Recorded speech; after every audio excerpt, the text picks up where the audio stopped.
Welcome to Grace Point this morning. We're really glad that you're here. My name's Murphy. This is Michelle. We've been a part of Grace Point now for about 2 years.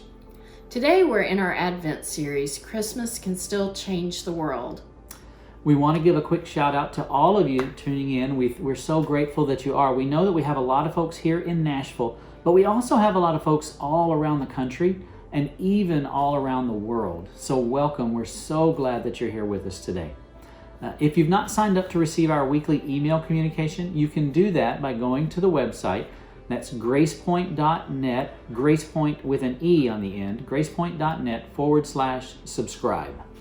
We'll be having communion later in the service, so be sure to gather your elements. All right, I think that's all we've got for now, so we'll see you a little later. Welcome to Grace Point. We are a progressive Christian church, loving our community by gathering in our homes. Even as we practice social distancing, We're asking big questions about what it means to be human, What it means to love our neighbors, and what it means to follow Christ. We're cultivating a safe virtual space to deconstruct or reconstruct, to question and to grow. We are welcoming, affirming, and fully inclusive. Because who you are and who you love are celebrated here. While we may be physically apart from one another, We believe we're never truly alone. you are never alone. We're together in this. We're together in this. So even though know we can't give you a hug just yet. We want you to know that you are beloved. You are included. And you are affirmed. Welcome to Grace Point. Welcome to Grace Point. Welcome home. Welcome home. Welcome home.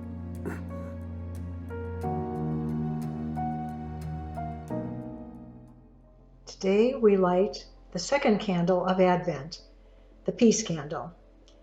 This time of year can be so busy. We move at a frantic pace, sometimes never pausing to be present in each moment. Our prayer today is that we will be here, now, together.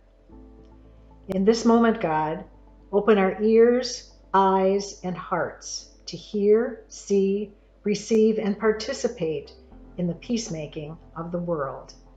Amen.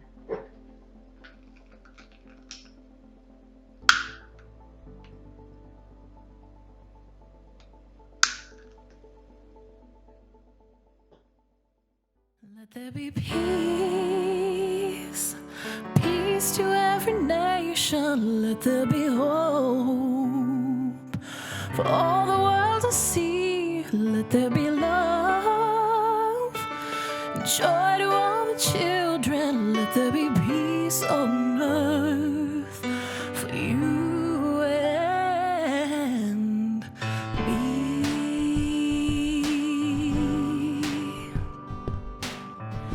If I had one wish on my Christmas list, it wouldn't be for presents under my tree. There'd be no more tears for crying, no more wars for fighting, and every mother's child would have enough to eat.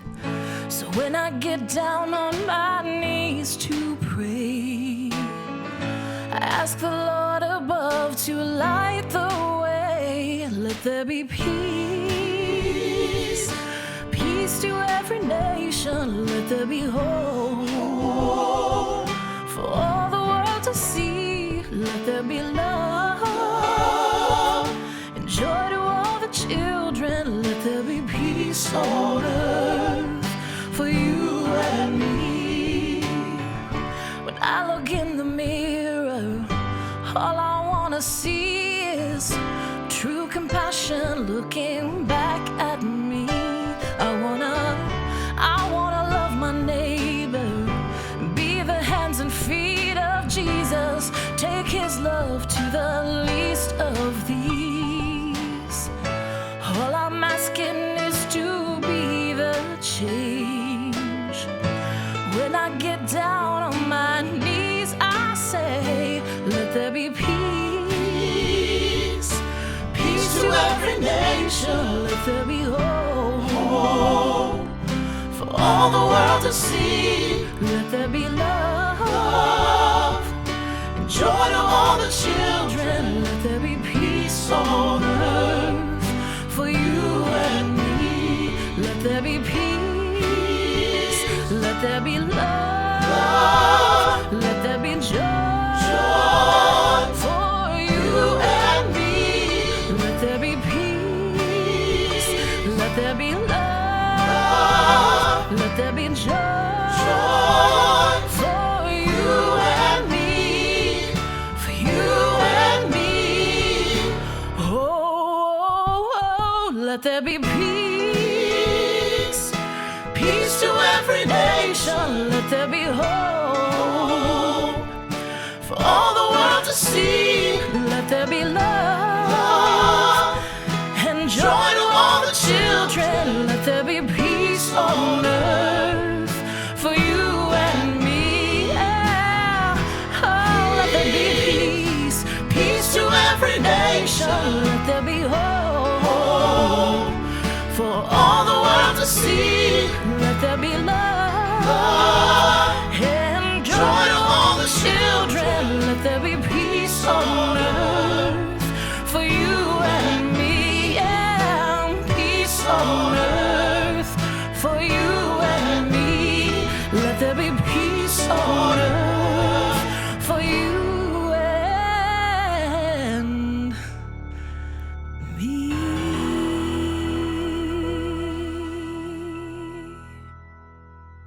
Good morning, GP Kids, GP Youth, and GP Grown-ups. I hope each of you is doing well.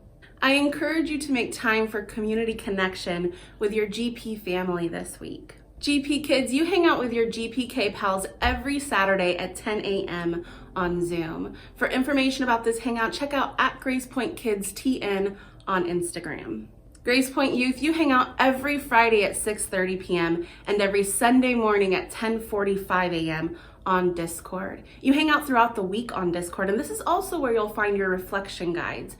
For a Discord invite code, check out @GracePointYouthTN on Instagram. Today we welcome the second week of Advent. Last week we reflected on the practice of hopefulness, and this week we reflect on the practice of peace. I encourage you to look to your GPYK Advent calendar for a week filled with peace-themed family discussion starters and activities that will assist you on your Advent journey. Our GPK and GPY weekly resources are emailed to you every Sunday. If you'd like to be a part of our email list, email me at lisa@gracepoint.net. All right, peace out, big air hugs, so much love, Merry Christmas, and Happy Holidays to each and every one of you. Well, we're back now for just a few announcements. Every Sunday morning, you can join us at 10:30 on YouTube to hang out as a community and chat before the service. Also, don't forget Reconstruct on Wednesdays at 6:30. Reconstruct is a really cool thing. You come in, you get to ask questions, and you can sort of throw really interesting questions at Pastor Josh. He really loves that. So it's a really neat time. So I'd encourage you to be a part of that.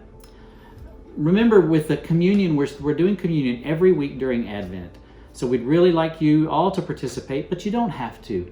We want you to know that ahead of time, so we want you to be able to prepare your elements, whether it's wine or juice, bread or crackers. You know, the particular items don't really matter as much as what you bring to the moment with your own head and your own heart. The Christmas choir, if you're planning on participating in the Christmas choir, the virtual Christmas choir this year, be sure to submit your Joy to the World video, if you haven't already, by the end of the day today, December the 6th, when they need that today. Also, finances are, as we've talked about time and time again, we don't like to harp on it, but finances are really, really important for the life of the church, because the church does so much as far as being able to help a lot of folks through all the different things that we do at Grace Point. So there's a couple of different ways that you can give during this virtual phase of the life of Grace Point. First, you can give by texting Grace Point to 77977, or secondly, you can go to our website and you can give at GracePoint with an E, gracepoint.net. I think that's all the announcements we have for this week. Thank you so much. We'll enjoy the rest of the service.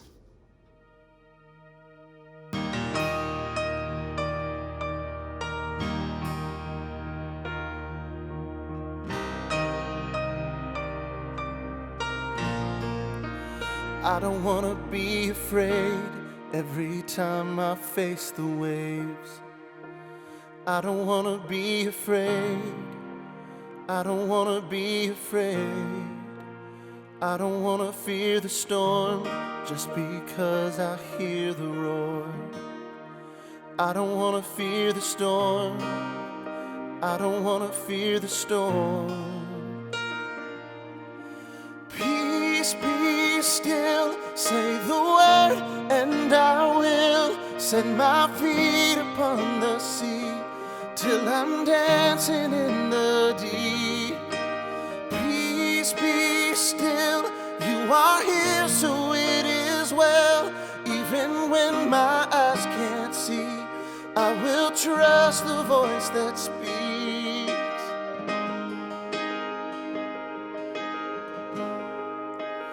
I'm not gonna be afraid, 'cause these waves are only waves. I'm not gonna be afraid. I'm not gonna be afraid. I'm not gonna fear the storm. You are greater than its roar. I'm not gonna fear the storm. I'm not gonna fear it all.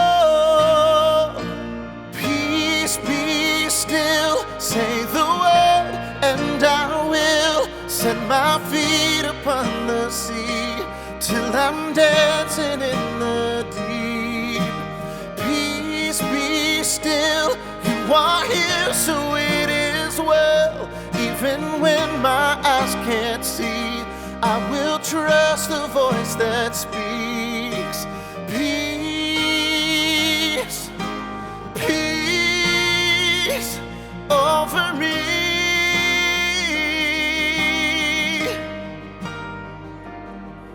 Let faith rise up, oh heart, believe. Let faith rise up in me. Let faith rise up, oh heart, believe. Let faith rise up in me. Let faith rise up, oh heart, believe. Let faith rise up in me. Let faith rise up, oh heart, believe. Let faith rise up in me. Oh, peace be still, say the word, and I will set my feet upon the sea, till I'm dancing in the deep. Oh, peace be still, you are here, so it is well. Even when my eyes can't see, I will trust the voice that speaks. Peace, peace over me. Oh, peace, peace over me.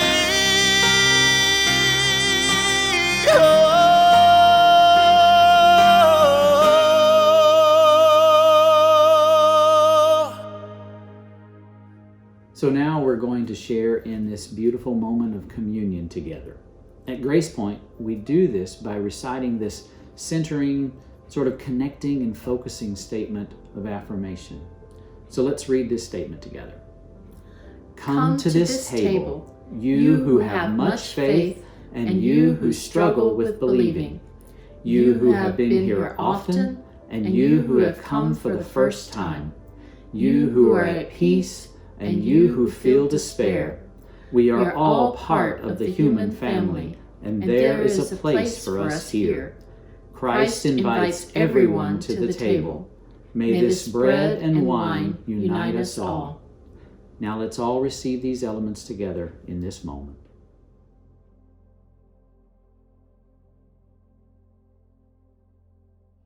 Well, good morning, Grace Point. It is so good to see you today. Whether you're here for the 500th time or maybe the very first time, we are thrilled to have you with us today. Wherever you are in the world, Nashville or anywhere else, we're glad you're here and hope you felt right at home in our gathering this morning.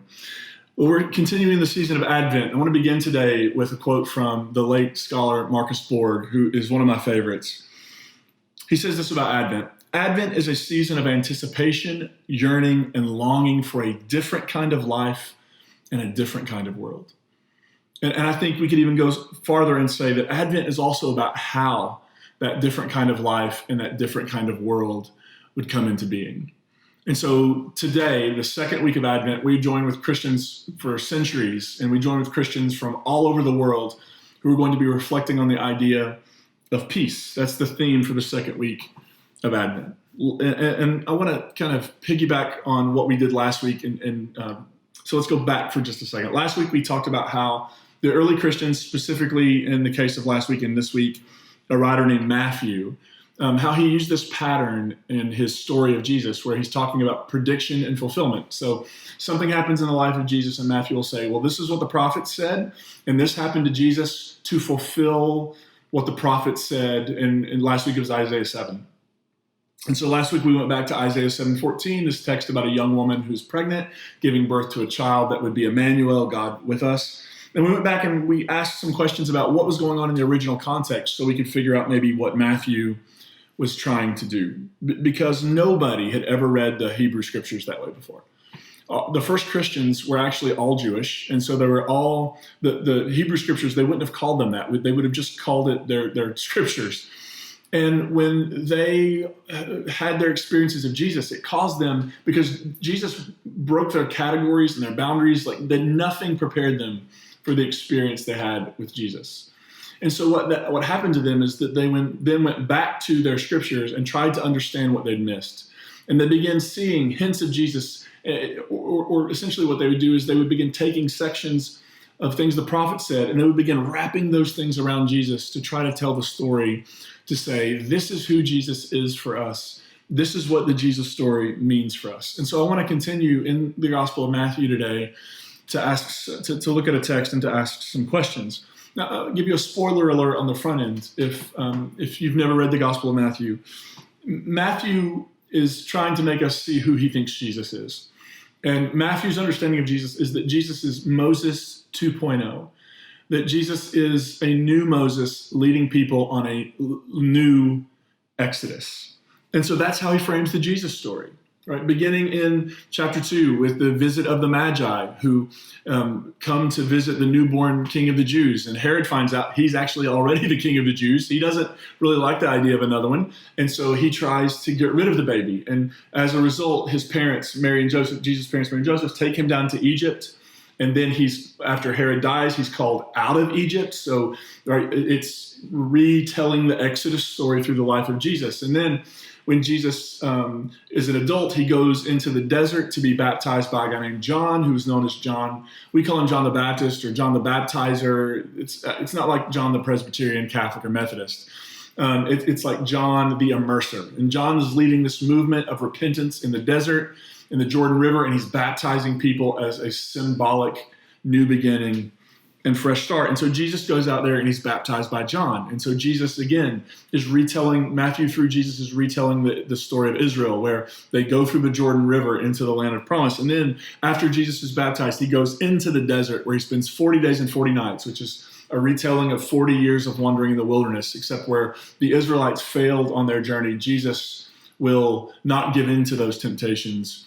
And so that after that moment where Jesus is sort of retelling that story of Israel in the desert, Matthew gives us another prediction of fulfillment in chapter 4. He says, now, when Jesus heard that John the Immerser was arrested, he went to Galilee. He left Nazareth and settled in Capernaum, which lies alongside the sea in the area of Zebulun and Naphtali. This fulfilled what Isaiah the prophet said. Land of Zebulun and land of Naphtali, alongside the sea, across the Jordan, Galilee of the Gentiles. The people who lived in the dark have seen a great light, and a light has come upon those who lived in the region and in the shadow of death. Now, so Matthew is essentially saying, Jesus relocates. When John is arrested, Jesus sees this as his moment to launch his own movement, his own public ministry, public work. And as he does this, he relocates himself to a new base of operations. And where he locates himself, Matthew says, but back on the scroll of Isaiah, the prophet, we have this text about people who are living in a place of darkness, receiving light. And Jesus moves into that place, and Jesus is embodying light. So this is a quote from Isaiah chapter 9. So let's turn back there for context. And the context is actually similar to Isaiah 7. So the kings of Israel and Aram, or what we call Israel and Syria today, have allied themselves against the king of Judah, a guy named Ahaz. Their goal is to convince Ahaz or to depose him and put somebody else in place who will partner with them to resist the Assyrian Empire. It was the growing empire du jour of the day. It was becoming the big monolithic empire that would essentially control most of the world.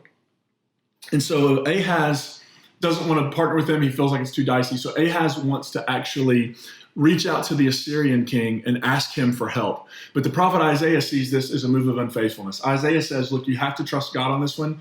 God will give you a sign. The young woman is pregnant, which means Ahaz's wife is pregnant with a descendant for the throne. Essentially, Isaiah is saying the fact that he's going to be born means that your dynasty will continue.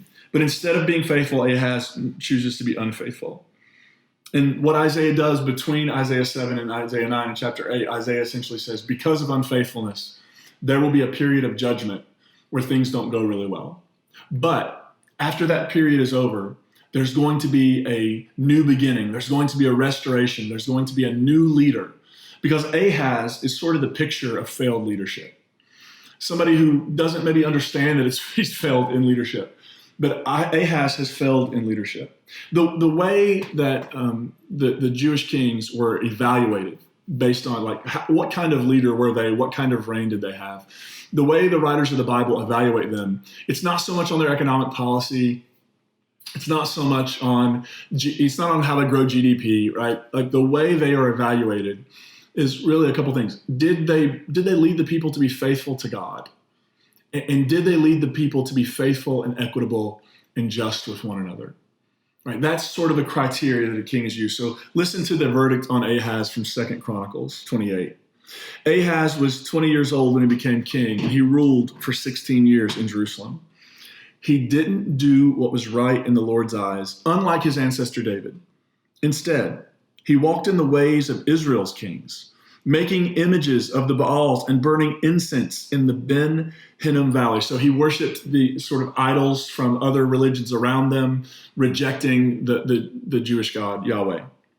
And it actually says he burned incense in the Ben Hinnom Valley. And it goes on to say, he even burned his own sons alive, imitating the detestable practices of the nations the Lord had driven out before the Israelites. Now, this is really interesting. When we get to the New Testament, there's this place called Gehenna. And it's actually the word in the New Testament that gets translated hell. But Gehenna was an actual place on the map. It was a place outside of Jerusalem that in Jesus' day had become a garbage dump. Place where there was continual fire, where you would have dogs fighting for scraps. What that place used to be is the Valley of Hinnom. And in the Valley of Hinnom, in the Hebrew scripture era, in the era of the kings, many of the kings would go into that place and they would sacrifice their sons to a god called Molech. And the way you would sacrifice to Molech is you would put your children, you would sacrifice them in fire to Molech. And the writer of Chronicles says Ahaz was known for joining in that practice of going into this place. And so by the New Testament era, of course, it becomes known as sort of this place of waste. And it becomes this metaphor for what happens on a sort of a cosmic scale in a human life when you choose to engage in those sorts of ways. It also says that Ahaz sacrificed and burned incense at the shrines on every hill and beneath every shady tree. He's doing the opposite of leading people to be faithful to God. And so Ahaz is a failed leader. And the promise of Isaiah is that there would be another leader who would come and lead the people faithfully. So this is the context where the Isaiah quote from Matthew begins. The people walking, Isaiah 9, the people walking in darkness have seen a great light. On those living in pitch dark land, light has dawned. You have made the nation great. You have increased its joy. They rejoiced before you as with joy at the harvest, as those who divide plunder rejoice. As on the day of Midian, referencing a battle from the past, you've shattered the yoke, the oppression that burdened them, the staff on their shoulders and the rod of their oppressor, because every boot of the thundering warriors and every garment rolled in blood will be burned, fuel for the fire. And this part will be probably familiar. A child is born to us. A son is given to us. Authority will be on his shoulders. He will be named Wonderful Counselor, Mighty God, Eternal Father, Prince of Peace. There will be vast authority and endless peace for David's throne and for his kingdom, establishing and sustaining it with justice and righteousness now and forever. The zeal of the Lord of heavenly forces will do this. Now, this passage has been used, as you can see, it's been adapted by Christians. And actually, the translation we just read, and we'll talk about this more in a minute, you can tell the translation we read actually has a Christian bias to it. And we'll say more about that in a minute. The problem is, if we just interpret this the way Christians have, then it really doesn't make sense why it would even exist. Because if this were a prophecy of something that would happen, again, 750 to 800 years in the future, how would this in any way, shape, or form make sense to Isaiah's audience? Right? It wouldn't. So Isaiah has to be talking about somebody, or at least the idea of somebody who would soon come to the throne. Now, just for fun, this is actually, you could call it a title, but this is actually this Wonderful Counselor, Mighty God, Everlasting Father, Prince of Peace. In Hebrew, it's a name, and it's gonna be on the screen there, and I'm gonna take a shot at pronouncing this. The name in Hebrew is Pele Yoez El Gabor Abi Ad Sar Shalom. Try saying that 3 times fast. Pele Yoez El Gabor Abi Ad Sar Shalom. It's not just a title. It's a title name, if that makes sense. Now, scholars think this is a reference again to Ahaz's son that would be born, Hezekiah. And when Hezekiah is sort of the stock is taken of his reign by the chronicler in 2 Chronicles 29, here's what the writer says. Hezekiah did what was right in the Lord's eyes, just as his ancestor David had done.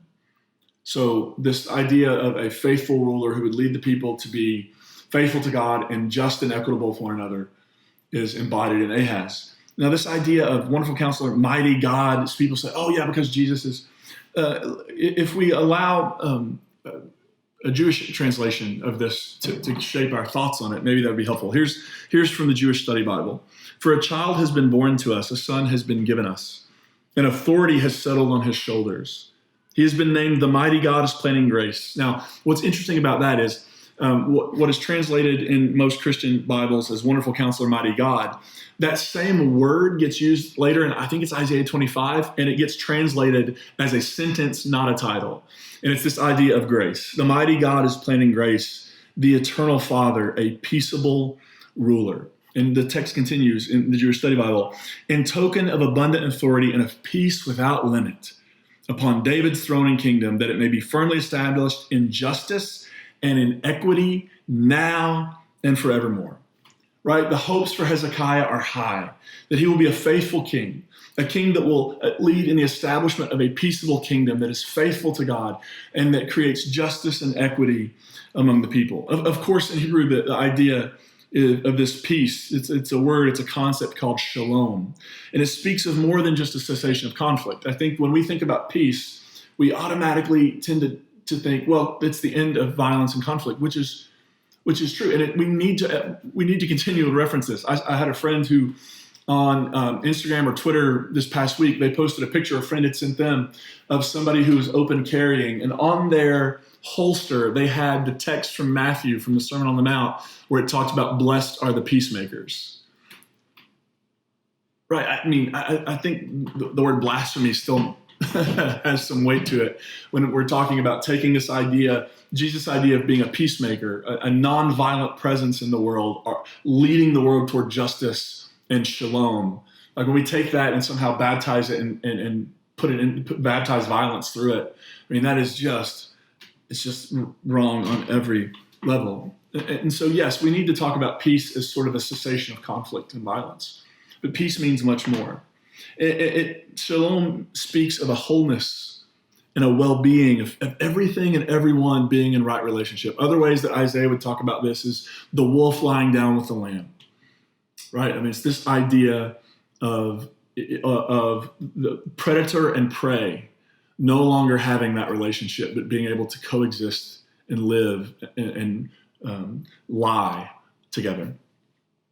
And so it absolutely, to me, makes total sense that the first Christians would reread this text in light of their Jesus experience and see glimpses of Jesus. Because in Jesus, they found the Prince of Peace, one who, through his life, they experienced the taste of the endless peace for which they and generations before them had longed. I mean, this longing for shalom wasn't new in Jesus' day, and it wasn't new in Isaiah's day. The Israelites, the Hebrews, the Jewish people had been the victim of one empire after another, right? They'd been slaves in Egypt. They were oppressed by Assyria. They were oppressed by the Babylonians. They were oppressed by the Persians. They were oppressed by the Greeks. And in Jesus' day, they were being oppressed by the Romans. And in Jesus, they glimpsed this peace they had longed for. And Isaiah gets something right about peace that we often miss. Notice this line. Peace without limit upon David's throne and kingdom, that it may be firmly established in justice and equity now and evermore. Isaiah ties the establishment of peace in the world to the establishment of justice and equity in the world. Because when there's no justice, there can't be peace. Our tendency is to gravitate toward, at least my tendency is to gravitate toward what sounds better and what feels less difficult. So a month or so ago, we took our kids to Target, like as the Christmas stuff was in full swing out. We took our kids to Target to pick out an ornament for their Christmas tree upstairs. And they were so excited. We don't often all go in a store, and so it's a big deal when we do. And so they were really excited, and we spent a long time down the Christmas ornament aisle looking at all the bright, shiny ornaments of cartoon characters and superheroes and all the good stuff. And every one of them picked out an ornament except for one. And one of my girls had noticed this box down the aisle and had become quite enamored with it. It was a box that had a pretty ribbon on the outside. And the purpose of the box is it's a place you store ornaments, right? But she kind of felt like there was something good inside the box. Like there was, maybe she should choose the box because there may be all kinds of stuff in there. You can't see what's in there. So, and I even picked it up and opened it and showed her, but like she was just intent. She wanted this empty box. She was just convinced, I guess, that when it got home, there would be a surprise inside. And it took a lot of negotiating to get us out of that aisle without that box.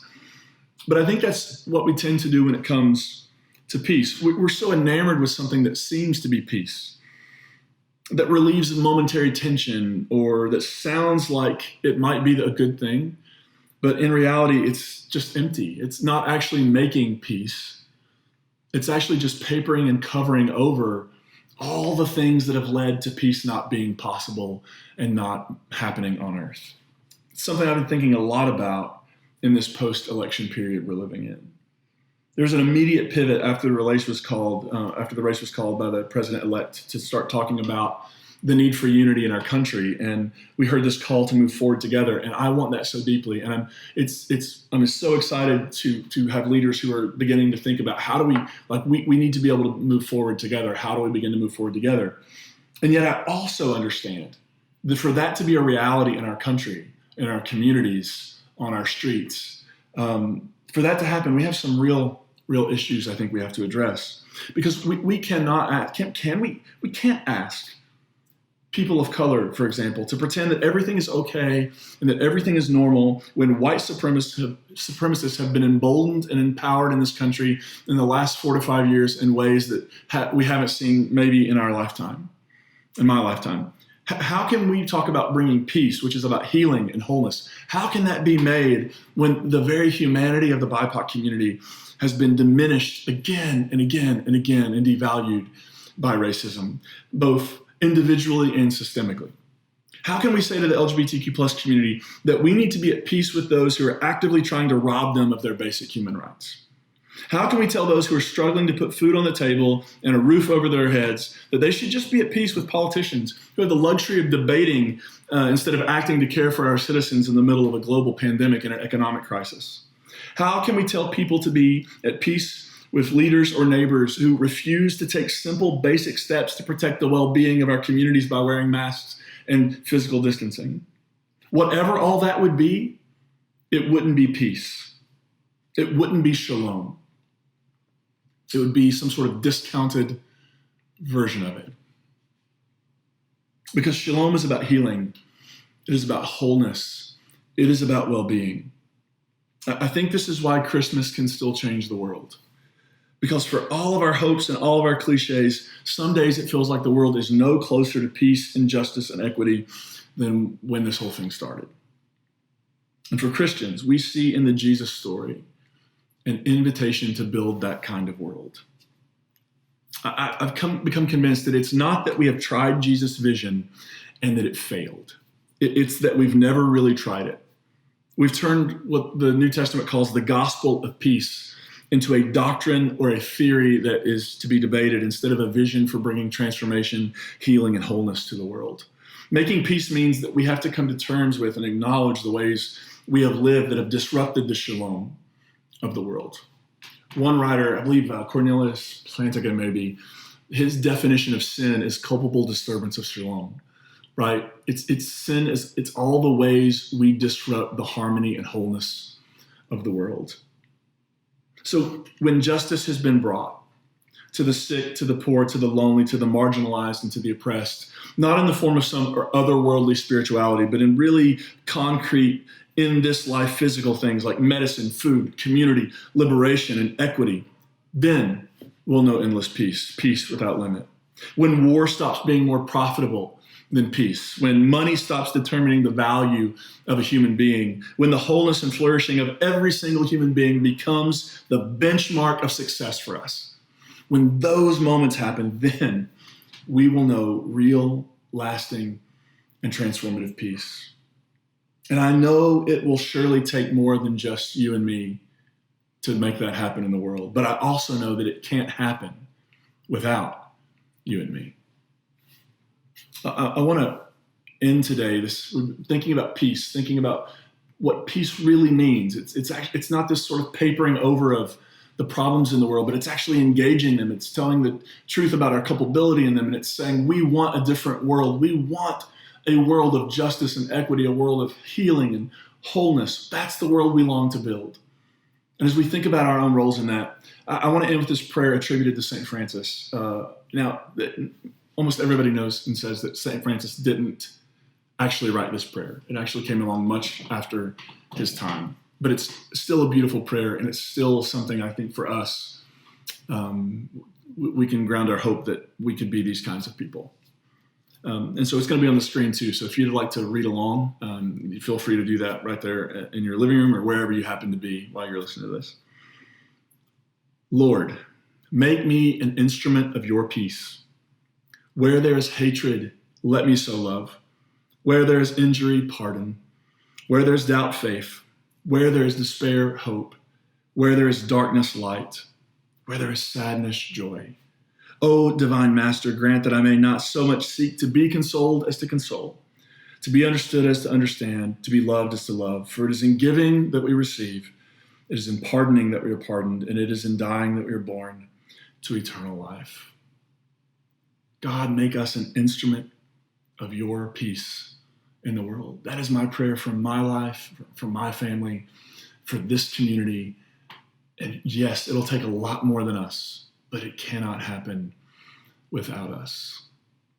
Peace on earth, question mark. That's what we titled this sermon. Peace on earth, question mark, because it really is a question. Are we willing? Are we ready? Do we have the courage? Are we committed to the work of transformative, healing peace in this world? Advent invites us to this question. And through the life of Jesus, Christians have seen a very compelling call to an answer, which is yes, we must be about this work. It's not someone else's work. It's not the work of future generations. Yeah, it'll be their work when they get there. But right now, in this moment, it is our work. And may we take it up with seriousness and with urgency, because the world desperately needs peace.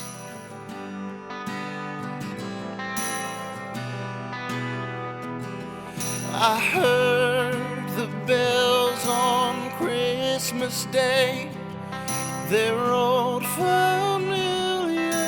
carols play, and wild and sweet the words repeat of peace on earth, goodwill to all.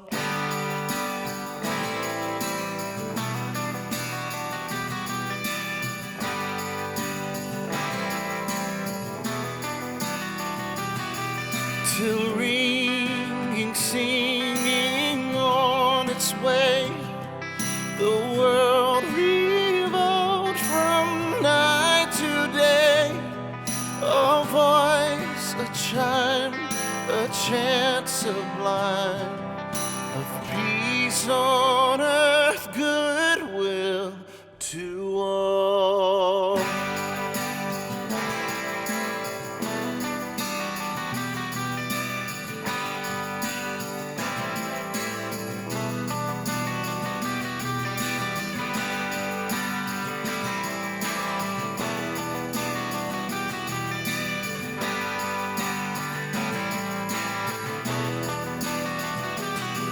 And in despair I bowed my head.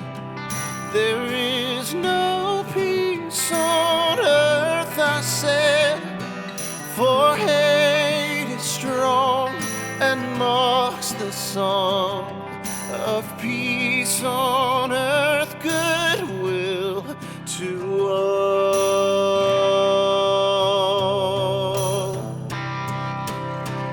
Oh, then pealed the bells more loud and deep. God is not dead, nor does he sleep. The wrong shall fail, the right prevail. With peace on earth, goodwill to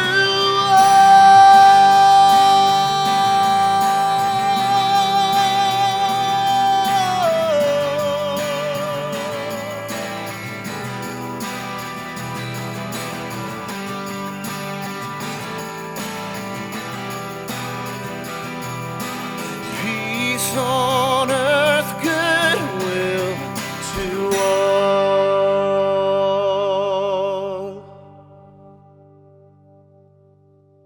Thank you so much for being with us this morning. Today, as we go, may we make intentional space for peacemaking this Advent and Christmas season. May we not shrink back from the difficult work of naming and removing barriers to peace in ourselves and in the world. And may peace on earth begin in each one of us. It's been so good to be with you, Grace Point. Until next time, grace and peace be with you all.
you.